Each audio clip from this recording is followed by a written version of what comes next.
নুডলসের চা খেয়ে নাও তো, নুডলসের চা। আমরা এখন নুডলসের চা খাচ্ছি, বুঝছো? নুডলসও খাচ্ছি, এই যে নুডলস, আর হচ্ছে নুডলসের চাও খাচ্ছি। খাও। কেমন মজা। ইনস্ট্যান্ট নুডলসের চা, বুঝছো? বেবিসেন একটু জ্বর আসছে, বেবিসেন ভাত খেতে পারছে না, ডিম খেতে পারছে না, মাংস খেতে পারছে না, কিচ্ছু খেতে পারছে না। এখন এটা বাচ্চাদের জন্য ভালো না হলেও এখন বাচ্চাদের দিতে হচ্ছে, কিচ্ছু তো খেতে পারছে না, তার থেকে এটা খাক, তাই নাকি?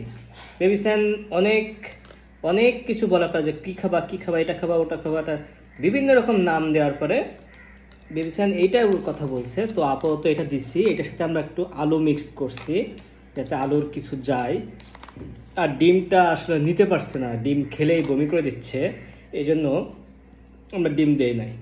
মাংসটা শুধু শুধু খাচ্ছে। এই বাচ্চারা অসুস্থ হলে খেতে চায় না, বাচ্চারা তখন তাদের যেটা খেতে মন চায়।